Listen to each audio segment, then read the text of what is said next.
나무는 어떤 모양이든 자신만의 꽃을 피웁니다. 꽃을 피우는 이유는 열매를 맺기 위해서죠. 열매를 통해서 우리는 그 나무의 진가를 잘 알 수 있고 분별할 수 있게 됩니다.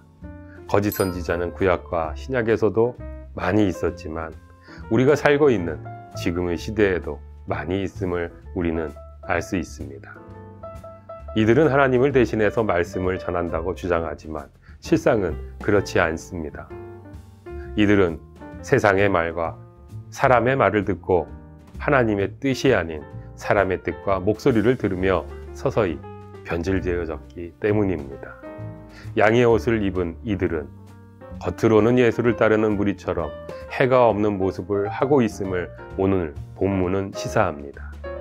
노략질하는 일이라는 표현 또한 자신의 가르침과 행실로 하나님의 백성에게 실제로 해악을 가하는 일을 묘사하고 있습니다. 우리는 열매라는 행위 또는 행실, 선한 행실과 악한 행실에 초점을 맞춰야 거짓 선지자인지 참 선지자인지를 그 삶의 열매를 통해 우리는 분별해야 하는 것입니다. 그러기 위해서 분명한 것은 우리가 예수와 관계를 맺고 있어야 한다는 사실을 오늘 본문은 명확하게 제시하고 있습니다. 예수님은 산상수훈을 통해 우리들에게 그들의 열매로 그들을 알리라라고 말씀하십니다. 그 예수님의 가르침, 지금 바로 만나보시겠습니다.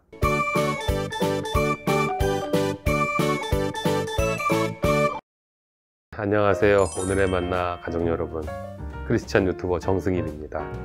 모두 잘 지내고 계셨나요?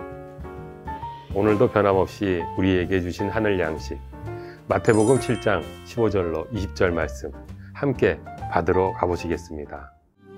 거짓 선지자들을 삼가라.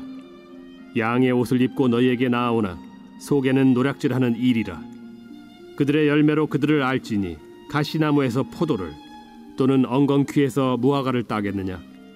이와 같이 좋은 나무마다 아름다운 열매를 맺고 못된 나무가 나쁜 열매를 맺나니 좋은 나무가 나쁜 열매를 맺을 수 없고 못된 나무가 아름다운 열매를 맺을 수 없느니라. 아름다운 열매를 맺지 아니하는 나무마다 찍혀 불에 던져지느니라. 이러므로 그들의 열매로 그들을 알리라. 아멘. 하늘 양식 잘 받으셨나요? 거짓 선지자, 열매로 그들을 알리라.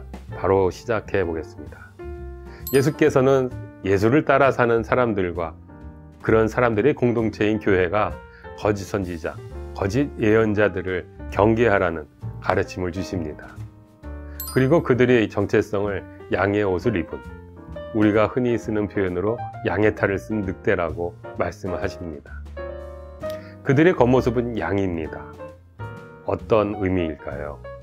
오늘날의 언어로 바꾸면 이들은 설교를 잘합니다. 그리고 좋은 사람, 친절한 사람들인 것처럼 보입니다.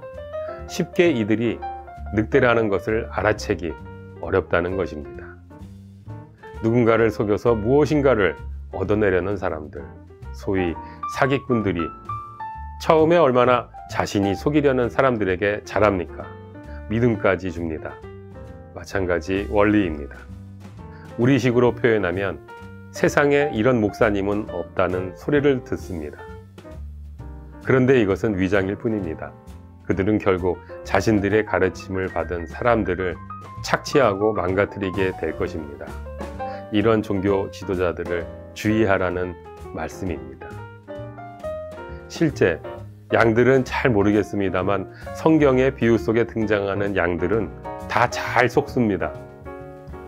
우리가 누가 참된 예언자, 오늘날의 언어로 설교자인지 누가 가짜 설교자인지를 구분하기가 쉽지 않다는 의미입니다. 오늘 본문에 이어지는 예수님 말씀을 보겠습니다.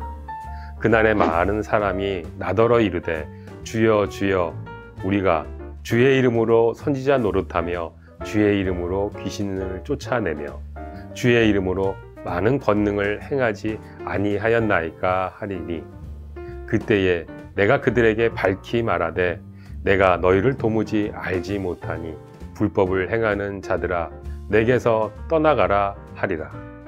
아멘. 만약 어떤 목회자, 설교자가 정말 재미도 있고 감동도 있는 설교를 하고 심지어 주의 이름으로 귀신을 쫓아내고 병든 자들을 고치면 우리는 정말 그분이 하나님이 사용하시는 사람이라고 생각하지 않겠습니까? 그런데 그 가운데 예수께서 도무지 너희를 모르겠다고 하실 사람들, 심지어 불법을 행하는 자들이라고 부르실 사람들이 있다고 하십니다.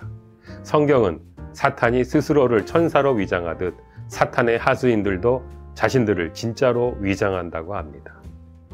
게다가 예수님 당시에도 초대교회에도 그랬지만 오늘날의 종교 현실, 교회 현실은 양과 늑대를 흑백 논리, 이분법으로 적용하기 어렵습니다. 어떤 종교 지도자는 본래 양이고 어떤 종교 지도자는 본래 늑대이기도 하지만 본래 양이었던 종교 지도자가 시간이 지나면서 늑대가 되기도 합니다. 그렇다면 예수께서 제시하시는 가짜 선지자의 분별 기준은 무엇입니까? 열매입니다. 이와 같이 좋은 나무마다 아름다운 열매를 맺고 못된 나무가 나쁜 열매를 맺나니 이러므로 그들의 열매로 그들을 알리라. 아멘. 양의 탈을 쓴 늑대도 오랫동안 자신의 정체를 감추기가 쉽지 않지만 자신의 정체성을 감추기 정말 어려운 것이 나무입니다. 나무는 열매를 맺기 때문입니다. 나무의 종류마다 다른 종류의 열매를 맺기도 하지만 같은 종류의 나무라고 해도 그 나무의 상태에 따라서 다른 상태의 열매를 맺기 때문입니다. 그 나무가 어떤 나무인지 그 열매가 증명합니다. 어떤 종교 지도자가 진짜인지 가짜인지도 그 사람의 열매가 증명합니다. 그럼 이제 그 열매가 무엇인지를 살펴보면 되겠죠. 흔히 우리가 눈에 보이는 성과를 열매에 비유합니다. 그래서 3B라는 용어가 있습니다. 사람 수, 재정, 건물입니다.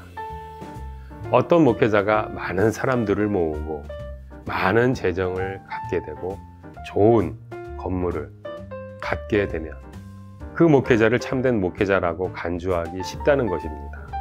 하지만 이런 기준을 성경은 그다지 지지하지 않습니다. 구약의 참 예언자들이나 신약의 사도들, 무엇보다도 예수 그리스도가 이러한 열매와는 거리가 먼 삶을 사셨습니다. 그리고 논리적으로 조금만 생각해봐도 우리가 이단이나 사입이라고 규정한 종교 지도자, 종교 집단도 많은 사람과 돈을 모으고 좋은 건물을 가질 수 있습니다. 더구나 아까 인용한 말씀에서 예수께서는 가짜들도 예수의 이름으로 큰 일을 할 수 있다고 분명히 말씀하셨습니다. 그렇다면 성경적으로 참된 지도자의 열매는 무엇일까요? 참된 영적 지도자에게서 드러나는 세 가지 종류의 열매는 이러합니다. 그 사람의 가르침이 성경적인가? 그 사람이 자신의 가르침과 일관된 삶을 살아가는가? 그 지도자를 통해 어떤 공동체가 만들어지는가입니다. 우선 진짜 영적 지도자들은 성경을 통해 계시된 하나님의 뜻을 가르칠 수 있어야 합니다. 청중들은 앞에서 성경을 가르치는 사람이 정말 성경을 있는 그대로 가르치는지 아니면 자신의 주장을 뒷받침하기 위해 혹은 자신의 종교적 권력을 강화시키기 위해 성경을 이용하려 하는지를 질문하면서 지도자를 분별해야만 합니다. 그래야 설교자들도 더욱더 신실하게 성경을 공부하고 묵상하게 되기 때문입니다. 청중이 질문하지 않으면 설교자는 게을러지고 게을러지면 타락하기 쉽습니다.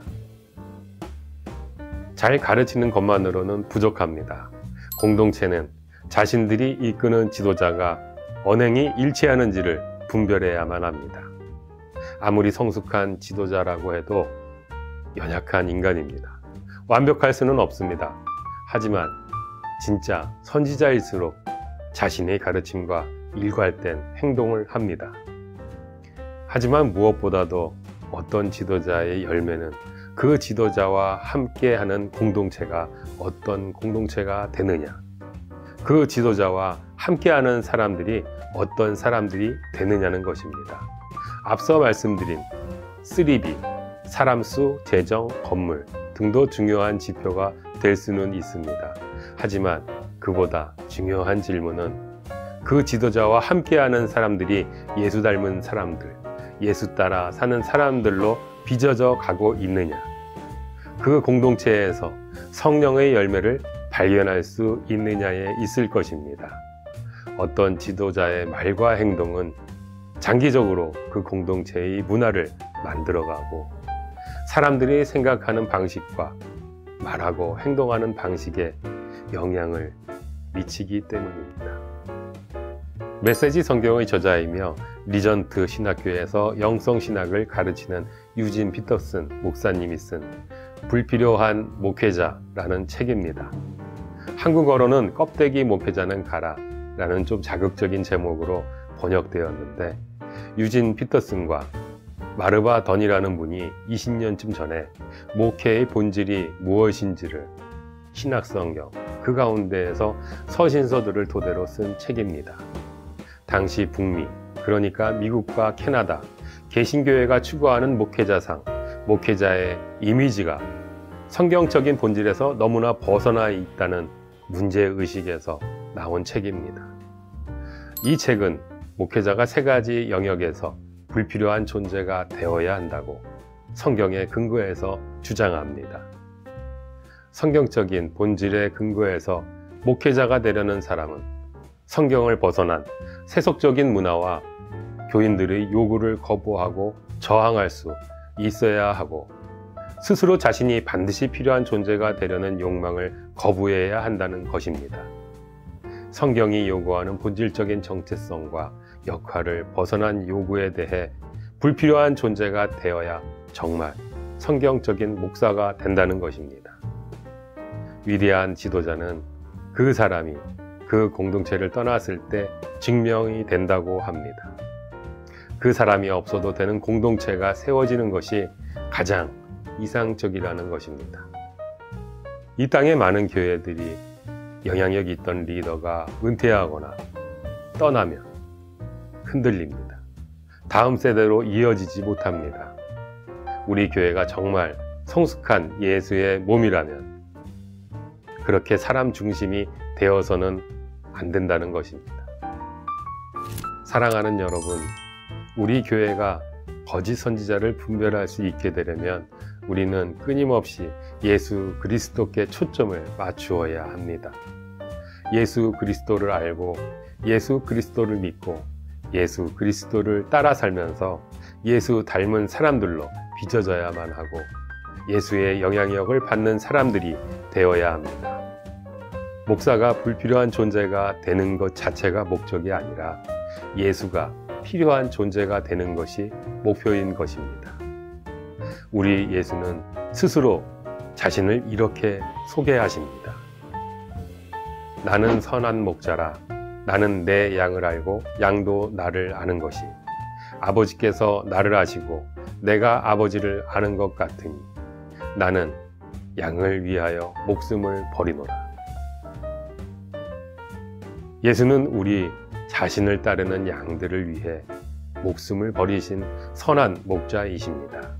이 선한 목자를 따라가면 우리에게는 부족함이 없습니다. 예수께서 우리를 쉴만한 물과 푸른 초장으로 인도하십니다.